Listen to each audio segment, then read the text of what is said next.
قرآن پاک میں بہت بار اللہ تعالیٰ نے کہا کہ جو عہد تم نے ہم سے کیا اسے یاد رکھنا. اسے یاد رکھنا. کئی بار کہا کہ وہ عہد توڑ دیا.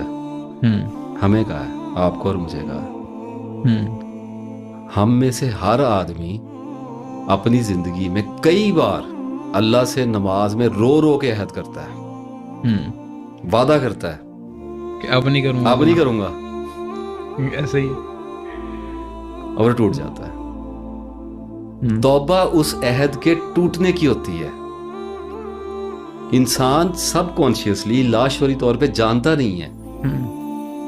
وہ یہ کہتا ہے یا اللہ گناہ ہو گیا, ٹھیک ہے, آئی انڈرسٹینڈ, لیکن کس چیز کی توبہ کر رہا ہے؟ عہد کے اللہ کو گناہ سے کیا مسئلہ ہے, وہ تو اپنی جان پہ کیا ہے بھائی. ایسے ہی مانگ لی, توبہ ہو گئی, معافی, یا اللہ اب نہیں کروں گا, بات ختم ہو گئی نا. روتا کس چیز پہ ہے؟ پرومس کیا تھا کہ اب نہیں کروں گا. ایسے خدا کی وہ عبادت کرتے ہیں, قرآن پاک میں ہے, جو ان کو دکھائی نہیں دیتا. اتنی بڑی لو سٹوری چلا کے بندہ پھر عہد کرتا ہے ایک اندیکھے خدا سے, اور اس کو توڑ دیتا ہے.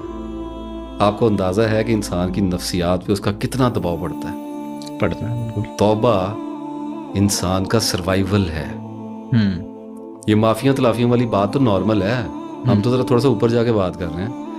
توبہ سروائیول ہے, ورنہ نفسیات ایک ایسے غار کی طرح ہو جاتی ہے کہ جس میں آپ صدیوں کے بعد کسی انسان کے پہلے انسان کی طرح داخل ہوں تو اس میں چمگادڑیں الٹی لٹکی ہوں اندھیروں میں. پھر توبہ ایسی ہوتی ہے کہ جب اس غار میں آپ کئی 100 سال بھٹکنے کے بعد اندھیروں میں ایک روشنی کی دراڑ دیکھیں اور آپ کو یہ یقین ہو کہ آپ زندہ بچ جائیں گے.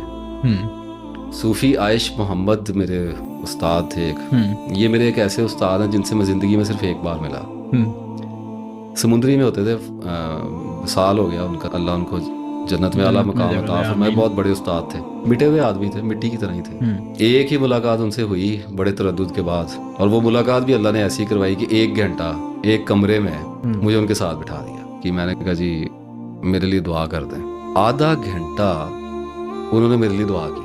اس دعا میں وہ 2 بار سو بھی گئے. وہ اتنے معصوم تھے, اتنی تفصیلی دعا کی انہوں نے. ضعیف تھے میرا خیال, جب میں ان سے ملا ہوں شاید ان کی ایج 75 سال سے بھی اوپر ہی تھی شاید, لیکن ہوش ان کے پورے اور عقل ان کی بلند تھی ماشاءاللہ, سبحان اللہ. تو وہ 1-2 بار ان کو غنودگی بھی آ گئی, شاید 1-8 منٹ سوئے بھی رہے, پھر اٹھے, پھر وہیں سے دعا شروع کر دی. اس کے بعد نماز کا وقت ہوا اور نماز پڑھائی. 2 آدمی تھے ساتھ, وہ آ گئے اندر, انہوں نے چھوٹی سی ایک جماعت انہوں نے کرائی. اس کے بعد پھر